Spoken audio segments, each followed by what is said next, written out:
محترم بھائیوں، بزرگوں اور عزیزوں، اللہ وحدہ لا شریک نے انسان کو پیدا کیا، اس کی ہر ضرورت کا بندوبست فرمایا، اس کی ہدایت کے لیے آسمان سے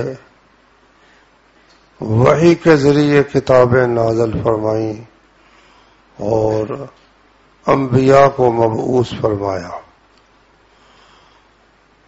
اور ساتھ ہی حکم دیا اتبعوا ما انزل الیکم من ربکم ولا تتبعوا من دونہ اولیاء، جو کچھ تمہاری طرف تمہارے رب کی جانب سے نازل کیا گیا ہے اس کی پیروی کرو، اور اس کے علاوہ دوسرے اولیاء کی پیروی مت کرو۔ تو میرے بھائیوں، اس کی قرآن مجید میں کئی جگہ تاکید کی گئی ہے کہ تم نے نبی کریم صلی اللہ علیہ وسلم کے پیچھے پیچھے چلنا ہے، جیسا کہ فرمایا قل ان کنتم تحبون اللہ فاتبعونی، اے نبی ان سے کہہ دیجئے کہ اگر تم اللہ سے محبت کرتے ہو تو میری پیروی کرو، میرے پیچھے پیچھے چلو۔ یحببکم اللہ ویغفر لکم ذنوبکم، اس کا نتیجہ یہ ہوگا کہ اللہ تم سے محبت کرے گا اور تمہارے گناہ معاف کر دے گا، اور اللہ غفور الرحیم ہے۔ تو پیروی بھی نبی کریم صلی اللہ علیہ وسلم کی، جو کچھ وہ کرتے ہیں وہ کرنا، اور جو کچھ کہتے ہیں اس کی تعمیل کرنا، اسے اطاعت کہتے ہیں۔ قل اطیعوا اللہ والرسول، کہہ دیجئے اللہ کا حکم مانو اور رسول کا حکم مانو۔ فإن تولوا، اگر وہ منہ موڑتے ہیں اللہ کی اطاعت سے، نبی کی اطاعت سے، فإن اللہ لا يحب الکافرین، اللہ تعالیٰ پھر کافروں سے محبت نہیں کرتا۔ مطلب کیا نکلا کہ جو شخص اللہ اور اس کی اطاعت سے منہ موڑتا ہے در حقیقت وہ مسلمان نہیں ہے بلکہ کافر ہے، اور کافروں سے اللہ تعالیٰ محبت نہیں کرتا۔ اسی طرح اللہ تعالیٰ نے فرمایا یا ایھا الذین آمنوا لا تقدموا بین یدی اللہ ورسولہ، اے لوگوں جو ایمان لائے ہو، اللہ سے اور اس کے رسول سے آگے مت بڑھو، پیچھے پیچھے چلنا ہے، جو کچھ وہ کہتے ہیں وہ کرنا ہے، اور کسی بھی شخص کی بات جو ہے وہ اللہ اور اس کے رسول کے اگر خلاف ہے تو اس کو تسلیم نہیں کرنا، کیونکہ آسمان سے جو چیز اتری ہے وحی الہی، وہ یا قرآن مجید ہے یا رسول اللہ صلی اللہ علیہ وسلم کی سنت اور حدیث ہے۔ میرے بھائیوں، ہر کام کرتے وقت دو باتیں اپنے ذہن میں رکھیں، اگر وہ دونوں سوالوں کے جواب آپ کے پاس موجود ہیں، درست موجود ہیں، تو آپ کامیاب ہیں، اور اگر ان سوالوں کا جواب درست آپ کے پاس موجود نہیں ہے تو پھر آپ ناکام ہیں۔ وہ دو سوال یہ ہیں کہ اے بندے، تو جو یہ کام کر رہا ہے کیوں کر رہا ہے، کس لیے کر رہا ہے، اور دوسرا سوال یہ ہے کہ تو جو یہ کام کر رہا ہے تو کس طرح کر رہا ہے، کس طریقے پر کر رہا ہے۔ پہلے سوال کا جواب اگر یہ ہے کہ میں یہ کام جو کر رہا ہوں صرف اپنے رب تعالیٰ کو راضی کرنے کے لیے کر رہا ہوں، تو ایک سوال کا جواب ٹھیک ہو گیا، درست ہو گیا۔ قل ان صلاتی ونسکی ومحیای ومماتی للہ رب العالمین، کہہ دے اے میرے حبیب کہ میری نماز اور میری قربانی اور میری زندگی اور میری موت اللہ رب العالمین کے لیے ہے، لا شریک لہ، اس کا کوئی شریک نہیں، وبذالک امرت، اسی کا مجھے حکم دیا گیا ہے، وانا اول المسلمین، اور سب سے پہلے میں اللہ کا فرما بردار بندہ ہوں، وہ جو کچھ کہے گا میں کروں گا۔ تو یہ ہے بھائی اپنے ہر عمل کے وقت دیکھ لو کہ اس میں کسی دوسرے کی کوئی آمیزش یا ملاوٹ تو نہیں، کسی اور کو دکھانے کے لیے، کسی اور کو خوش کرنے کے لیے بندہ عبادت کرے، نہیں، اس کا ہر عمل صرف اور صرف اللہ کے لیے ہونا چاہیے، اور قیامت کے دن قبول بھی وہی ہوگا جو صرف اللہ تعالی کے لیے ہو۔ دوسرا سوال جو ہے کہ بندے تو کس طریقے پر کام کرتا ہے، اس کا جواب یہ ہے کہ میں حضرت محمد صلی اللہ علیہ وسلم کے بتائے ہوئے طریقے پر عمل کرتا ہوں۔ آپ نے زندگی میں پیش آنے والی ہر مشکل کا حل بیان فرما دیا ہے، ہر عبادت کا طریقہ اللہ تعالیٰ نے بیان فرما دیا ہے۔ اس لیے جو کچھ اللہ اور اس کے رسول نے جس طریقے پر کرنے کا حکم دیا ہے یا کر کے دکھایا ہے، اس طریقے کے مطابق اگر ہمارا عمل ہے تو وہ درست ہے۔ اس کی مثال ایسے ہے کہ جو سکہ چلتا ہے کسی ملک میں، اس ملک کی حکومت کی مہر اگر اس سکے پر لگی ہوئی ہے تو وہ قبول ہوتا ہے، اور اگر جعل سازی کے ساتھ کوئی سکہ بنایا جائے تو پھر وہ قبول نہیں ہوتا۔ اسی طرح جس عمل پر مدینہ اور مکہ کی مہر لگی ہوئی ہے کہ یہ عمل حضرت محمد صلی اللہ علیہ وسلم نے کیا ہے، وہ قبول ہے، اور اگر وہ نہیں کیا تو خواہ وہ حضرت ابو بکر رضی اللہ عنہ کا عمل کیوں نہ ہو، حضرت عمر رضی اللہ عنہ کا عمل کیوں نہ ہو، حضرت عثمان رضی اللہ عنہ کا، غرض بڑے سے بڑی شخصیت کا بھی وہ عمل نہ ہو، اگر وہ اللہ اور اس کے رسول کی بات کے مقابلے میں آ جاتا ہے پھر اس کو تسلیم نہیں کیا جائے گا۔ ترمذی شریف میں حدیث ہے کہ حج جب ہم لوگ کرتے ہیں اس وقت بھی تو پہلے جا کر عمرہ ادا کرتے ہیں، پھر احرام کھول دیتے ہیں، پھر حج کے دنوں میں نئے سرے سے حج کا احرام باندھ کر حج ادا کرتے ہیں۔ ایک ہی سفر میں دونوں فریضے ادا ہو گئے، عمرہ بھی ادا ہو گیا، حج بھی ادا ہو گیا، کیونکہ اللہ کے رسول صلی اللہ علیہ وسلم نے یہی طریقہ صحابہ کرام کو بتایا تھا۔ اب حضرت عمر رضی اللہ عنہ کا خیال یہ تھا کہ بھئی یہ کٹھے ہی لوگ عمرہ اور حج کر کے چلے جاتے ہیں، دوسرے دنوں میں یہ حرم کے اندر وہ رونق نہیں ہوتی، اس لیے انہوں نے حکم دیا بھئی صرف حج کیا کرو، عمرہ ادا نہ کیا کرو ایک سفر میں۔ اس کو حج تمتع کہتے ہیں۔ تمتع سے حضرت عمر رضی اللہ عنہ نے لوگوں کو روک دیا، تو حضرت عبداللہ بن عمر ان کے بیٹے، انہوں نے احرام باندھا، اور انہوں نے احرام باندھتے وقت کہا لبیک بحج و عمرۃ، یا اللہ میں حج اور عمرہ دونوں کام کرنے کے لیے حاضر ہوں، میرا یہ احرام دونوں کاموں کے لیے ہے۔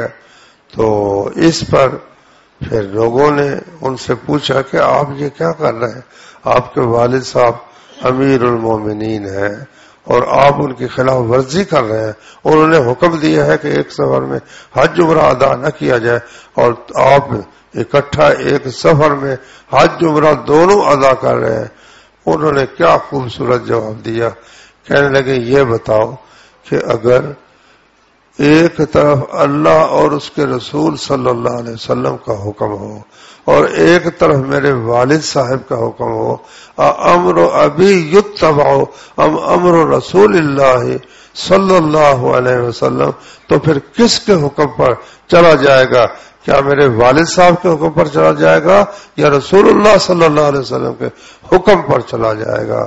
تو بھائیو، اس چیز کو جب آدمی مد نظر رکھتا ہے تو تمام فرقے ختم ہو جاتے ہیں۔ فرقے اس لیے ہیں کہ قرآن کی آیت آ جائے یا حدیث آ جائے، میرے بزرگ نے یا میرے امام نے تو یوں کہا ہے، اس لیے وہ تو قرآن کا مطلب، حدیث کا مطلب ہم سے زیادہ سمجھتے تھے، اس لیے بے شک ان کا عمل قرآن حدیث کے خلاف ہے، لیکن ہم تو امام کی بات پر ہی عمل کریں گے۔ میرے بھائیو، یہ گمراہی ہے، بہت بڑی گمراہی ہے کہ جب سورج طلوع ہو جائے اس کے بعد کوئی چراغ جلا کے بیٹھ جانا کہ جی میں روشنی حاصل کر رہا ہوں. چراغ بیچارے کی بساط کیا ہے، اس کی حیثیت کیا ہے کہ سورج طلوع ہونے کے بعد پھر اس کو جلا کر آدمی بیٹھ جائے. یہ تو عقل سے جو خالی شخص ہے وہی یہ کام کرے گا. تو زندگی کے ہر مرحلے کے لیے اللہ کے رسول صلی اللہ علیہ وسلم کی رہنمائی موجود ہے. لیکن تقریباً لوگوں نے ہر کام میں ہی اللہ کے نبی کی مخالفت کے راستے نکال لیے ہیں. ان میں سے ایک چیز یہ بھی ہے کہ اللہ اور اس کے رسول صلی اللہ علیہ وسلم نے تاکید فرمائی کہ اپنے دل کو ہر قسم کے گناہوں سے پاک صاف کرو، پاک صاف رکھو. قد افلح من تزکا وذکر اسم ربہ فصلی. وہ شخص یقیناً کامیاب ہو گیا جس نے تزکا، پاکیزگی حاصل کر لی، تزکیہ نفس کر لیا. اپنے آپ کو جو غلط عادتیں ہیں، حرص ہے، بخل ہے، کنجوسی ہے، اسی طرح بزدلی ہے، جھوٹ ہے، دھوکہ ہے، غرض ہر قسم کے گناہ سے جس نے اپنے آپ کو پاک کر لیا وہ کامیاب ہو گیا. اچھا، اب کچھ لوگوں نے اس کے لیے اللہ نے طریقہ کیا بیان کیا؟ وَذَكَرَ اسْمَ رَبِّهِ فَصَلَّى. رب تعالیٰ کا ذکر کیا، نمازیں پڑھیں. تو یہ ہے طریقہ نفس کو پاک کرنے کا کہ سب سے پہلے فرائض ادا کرے، ان کی پابندی کرے، اس کے ساتھ نوافل بھی ادا کرے، فرض نمازیں بھی، اس کے ساتھ کچھ نفل نمازیں، فرض روزے، کچھ نفل روزے، اسی طرح زکوٰۃ فرض بھی ادا کرے اور نفل بھی خرچ کرے. یہ ہے جو طریقہ رسول اللہ صلی اللہ علیہ وسلم نے بتایا. اب بعض لوگوں نے یہ کہا کہ بھائی وہ جو تھا نا دل کا پاک ہونا، تزکیہ نفس، یہ نبی کریم صلی اللہ علیہ وسلم کی صحبت سے حاصل ہو جاتا تھا. اب چونکہ وہ صحبت نہیں رہی، اس لیے کچھ نئے طریقے اختیار کرنے پڑیں گے جن کے ساتھ انسان کی طبیعت ہر قسم کی رذالتوں اور کمینگیوں سے پاک ہو جائے. لو، یہ پہلا ہی قدم وہ اللہ اور اس کے حکم کے خلاف اٹھا ہے. مطلب اس کا کیا نکلا کہ اللہ اور اس کے رسول نے باقی تو سب کچھ بتا دیا ہے، لیکن تزکیہ نفس کا طریقہ اللہ اور اس کے رسول صلی اللہ علیہ وسلم نے نہیں بتایا. بھائی یہ تو بہت بڑی گمراہی کی بات ہے. اللہ نے قرآن میں فرمایا الیوم اکملت لکم دینکم واتممت علیکم نعمتی. آج کے دن میں نے تمہارا دین تمہارے لیے مکمل کر دیا اور تم پر اپنی نعمت تمام کر دی. ورضیت لکم الاسلام دینا، اور تمہارے لیے اسلام کو بطور دین پسند کر لیا. دین کامل ہے. حضرت امام مالک رحمت اللہ علیہ نے فرمایا جو شخص دین میں کوئی نئی چیز نکالتا ہے در حقیقت وہ یہ کہتا ہے کہ حضرت محمد صلی اللہ علیہ وسلم دین کو ناقص چھوڑ گئے ہیں، وہ کمی اب میں پوری کرتا ہوں. یہ تو بہت بری بات ہے اور بہت بڑی تہمت ہے اللہ اور اس کے رسول صلی اللہ علیہ وسلم پر، بہت بڑا بہتان. اب یہ بہانہ بنا کر انہوں نے ایک مستقل دین کی ابتدا کی جو اس دین سے بالکل الگ ہے جو دین حضرت محمد صلی اللہ علیہ وسلم پر اترا تھا. نام وہ یہی لیں گے جی قرآن مجید، جی حدیث رسول، جی اللہ کا ذکر، لیکن طریقے وہ اختیار انہوں نے کیے ہیں جو نہ اللہ نے بتائے ہیں، نہ اس کے رسول صلی اللہ علیہ وسلم نے بتائے ہیں، اور نہ دین میں ان کا کہیں ذکر ہے. لو، سب سے پہلا کام وہ کیا کرتے ہیں کہ جی مرشد پکڑنا یہ بہت ضروری ہے. مرشد پکڑنا بہت ضروری ہے. اس کے لیے پھر وہ تلاش کرتے ہیں کوئی ایسا بزرگ جو کوئی نہ کوئی کرامت دکھائے، کوئی عجیب و غریب قسم کی چیزیں شوبھتے دکھائے، تو ایسے شخص کی پھر وہ بیعت کر لیتے ہیں. اور بیعت کیا ہوتی ہے؟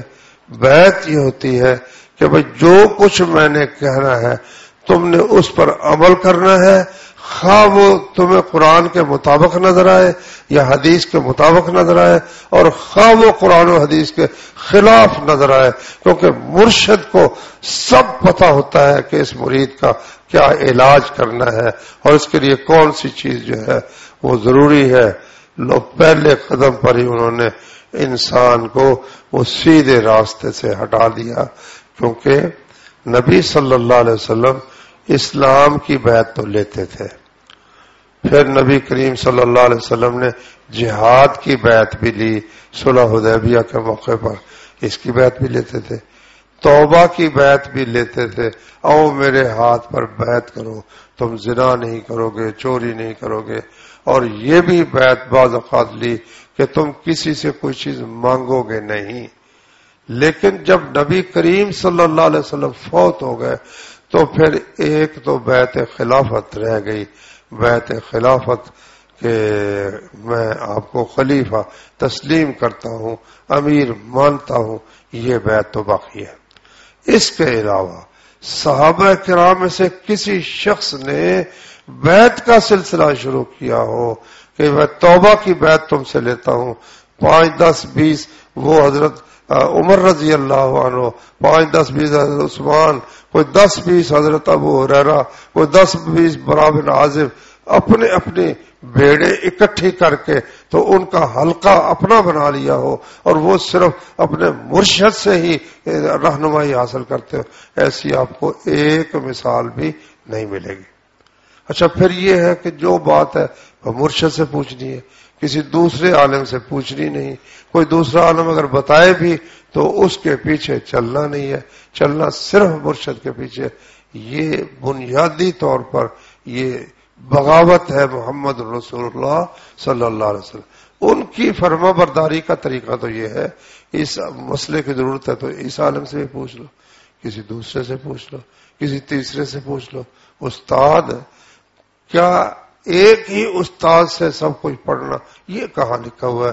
ایک استاد سے بھی آپ پڑھ سکتے ہیں، دوسرے سے بھی، تیسرے سے بھی، چوتھے سے بھی، بلکہ حضرت امام بخاری رحمۃ اللہ علیہ کہتے ہیں میں نے 1000 سے زیادہ اساتذہ کرام سے حدیث حاصل کی ہے، اور محدثین کے حالات جب بیان کیے جاتے ہیں تو ان میں یہ خاص طور پر آتا ہے کہ اتنے مشائخ اور استادوں سے فلاں محدث نے علم حاصل کیا، تو وہ تو اگر آپ کہتے ہیں کہ شیخ جو ہے استاد ہی ہے نا، تو استاد سے ہم علم حاصل کرتے ہیں، تو ایک ہی استاد پر بیٹھ رہنا یہ کہاں لکھا ہوا ہے؟ اب مرشد پکڑ لیا، مرشد نے اب وظیفہ بتانا ہے۔ مرشد حق تو یہ ہے کہ وظیفہ بھی وہی کیا جائے جو اللہ اور اس کے رسول صلی اللہ علیہ وسلم نے بتایا۔ اب مثال کے طور پر سلام پھیرا، السلام علیکم ورحمۃ اللہ، السلام علیکم ورحمۃ اللہ، سلام پھیرتے ہی آپ دیکھیں گے کئی لوگ سر پر ہاتھ رکھ لیتے ہیں۔ کس لیے ہاتھ رکھا ہے؟ کہتے ہیں جی اگر پڑھا جائے نا یا قوی ہو تو دماغ مضبوط رہتا ہے۔ اچھا، ان سے یہ پوچھو کہ بھئی دماغ مضبوط رہنے کا یہ نسخہ جو آپ بتا رہے ہیں یہ نبی کریم صلی اللہ علیہ وسلم کو معلوم تھا یا نہیں تھا؟ انہوں نے اس پر عمل کیا ہے، صحابہ کرام نے اس پر عمل کیا ہے۔ کہتے جی مولانا اشرف علی تھانوی نے یہ نسخہ لکھا ہے۔ اب مولانا اشرف علی تھانوی کو یہ وحی کس نے کی کہ نماز کے بعد کے اذکار میں وہ اپنے پاس سے ایک ذکر شامل کر دے، اور ان کے ماننے والے جتنے ہیں تقریباً سب کو آپ دیکھیں گے کوئی اگر مسجد میں آیا ہوا ہے سلام پھیرتے ہی وہ سر پر ہاتھ رکھے گا اور یا قویو کا وظیفہ کرے گا۔ نہیں بھئی، یہ اللہ کے نبی کے تو معلوم ہے، اللہ اکبر، استغفر اللہ استغفر اللہ استغفر اللہ، اللہم انت السلام ومنک السلام تبارکت یا ذا الجلال والاکرام۔ صبح کے اذکار ہے، شام کے اذکار ہے، ہر وقت کا اس کے مناسبت کے ساتھ ذکر ہے۔ سوتے وقت اللہم بسمک اموت و احیا، یا اللہ تیرے نام کے ساتھ میں سوتا نہیں، فوت ہوتا ہوں، مرتا ہوں، تیرے نام کے ساتھ میں زندہ ہوں گا۔ صبح اٹھے تو کیا کہا؟ الحمدللہ الذی احیانا بعدما اماتنا والیہ النشور۔ سب تعریف اس اللہ کی ہے جس نے موت کے بعد ہمیں دوبارہ زندگی بخشی اور اسی کی طرف قیامت کے دن اٹھ کر جانا ہے. قضائے حاجت کے لیے گئے تو کیا کیا؟ اللہم انی اعوذ بک من الخبث والخبائث، یا اللہ خبیث جنوں اور خبیث جنونیوں سے تیری پناہ مانگتا ہوں. قضائے حاجت سے فارغ ہوئے تو کیا کہا؟ غفرانک، پروردگارا اتنی بڑی تیری نعمت ہے کہ قسم قسم کے کھانے تو نے کھانے کے لیے دیے، پھر وہ پیٹ میں ہضم ہوئے، جسم کا جز بنے، اس کے بعد جو زائد تھی وہ فضلے کی صورت میں تو نے نکالنے کی توفیق تھی. اگر کھانے کو نہ ملتا میرا وجود پھر بھی ختم تھا، اگر وہ جو پیٹ میں ہے زائد وہیں رہ جاتا پھر بھی میرا کام تمام تھا. تیرا کتنا بڑا احسان ہے، میں تیرا شکریہ کر سکتا نہیں، اس لیے تو مجھے بخش دے. کھانے کے بعد غفران کا بخش دے کا کیا تعلق ہے؟ کیا گناہ کیا ہے؟ گناہ یہ ہے کہ اللہ کی نعمتوں کا ہم شکر ادا نہیں کر سکتے. پھر گھر سے نکلے بسم اللہ توکلت علی اللہ ولا حول ولا قوت الا باللہ العلی العظیم، حتیٰ کہ غفلت کا جو سب سے بڑا وقت ہے بیوی کے پاس جانے کا وقت، اس وقت بھی دعا سکھائی کہ اللہ بسم اللہ، اللہ کے نام کے ساتھ میں یہ کام بھی اس پیدا کرنے والے کے نام کے ساتھ کر رہا ہوں. بسم اللہ اللہم جنبنا الشیطان وجنب الشیطان ما رزقتنا. غرض ہر موقع کی دعائیں رسول اللہ صلی اللہ علیہ وسلم نے بتائی ہیں اور ہر حال میں آدمی ذکر کرتا رہتا ہے جس کو اللہ تعالیٰ توفیق عطا فرمائے. اب انہوں نے کیا کہا؟ دو ذکر ہیں جو تم نے کرنے ہیں، ایک ہے اسم ذات اور ایک ہے نفی اثبات. اسم ذات کیا ہے؟ وہ کہتے اللہ، اور اس کا پھر خاص طریقہ ہے کہ اس طرح کہنا ہے جس طرح کنویں میں کوئی اینٹ پھینکی جائے تو آواز نکلتی ہے اللہ. یہ تم نے وظیفہ کرنا ہے. اب 24 گھنٹے اس طرح کرنا ہے کہ ایک سانس اندر جاتے وقت بھی لفظ اللہ نکلے اور باہر نکلتے وقت بھی لفظ اللہ نکلے.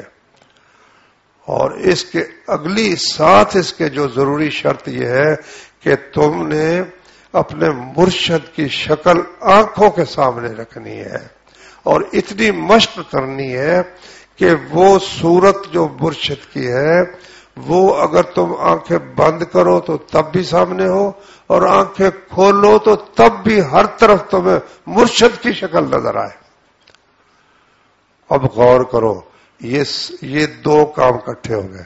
ایک تو وظیفہ ہے لفظ اللہ کا، وہ کہا ہے نا، بلے بہو نے بھی کہا ہے الف اللہ چمبے دی بوٹی مرشد من میرے وچ لائی ہو، نفی اس بات دا پانی ملیا ہر جگہ ہر جائی ہو، اندر بوٹی مشک مچایا جہاں پھلن پر آئی ہو، جیوے مرشد کامل باہو جس اے بوٹی لائی ہو. یہ سارے جتنے بزرگ تھے، یہ باہو اور بلے شاہ اور فلانا ان کے مرشد ان کو لفظ اللہ پڑھنے کے لیے دیتے تھے اور ساتھ یعنی وہ اپنی صورت کا نقش پکانے کی تعلیم دیتے تھے. اچھا آپ کہیں گے بھئی یہ کوئی پرانے لوگوں کی بات ہے. نہیں، اب بھی اس حلقے کا سارے جتنے حضرات ہیں صوفی حضرات، ان کا یہی عمل ہے. دیوبندی حضرات نسبتاً توحید کے قریب سمجھے جاتے ہیں. ان میں مولانا امداد اللہ مکی ایک بزرگ گزرے ہیں، تو امداد اللہ مکی کے شاگرد تھے مولانا رشید احمد گنگوہی، مولانا اشرف علی تھانوی. انہوں نے تصوف پر کتابیں بھی لکھی، التکشف فی مہمات تصوف، اور اسی طرح مولانا قاسم نانوتوی. یہ سارا جو دارالعلوم دیوبند کے لوگ ہیں یہ سب مولانا امداد اللہ مکی کے شاگرد تھے. اور مولانا امداد اللہ مکی وحدت الوجود کے قائل تھے. وحدت الوجود کا مطلب یہ ہے کہ ہر چیز ہے ہی اللہ تعالیٰ. تو وہ یہ بھی ایک مراقبہ کرواتے ہیں کہ ہم ہیں ہی نہیں، دنیا میں سب اللہ ہی اللہ ہے، اللہ تعالیٰ ہی ہے. اچھا، تو مولانا رشیدہ مولانا اشرف علی تھانوی نے ایک کتاب لکھی ہے، اس کا نام ہے ارواح ثلاثہ. اس میں وہ لکھتے ہیں کہ مولانا رشید احمد گنگوہی کے حالات میں وہ لکھتے ہیں کہ ایک دن حضرت کو جوش ہوا تو کہنے لگے کہو تو کہہ دوں. لوگوں نے کہا جی فرمائیے. پھر کہو تو کہہ دوں. کہا ہاں جی فرمائیے. پھر کہا کہو تو کہہ دوں. ہاں جی فرمائیے. فرمانے لگے کامل 3 سال تک حضرت امداد کا چہرہ میری آنکھوں کے سامنے رہا اور میں نے ان سے پوچھے بغیر کوئی کام نہیں کیا. اس سے کیا معلوم ہوا؟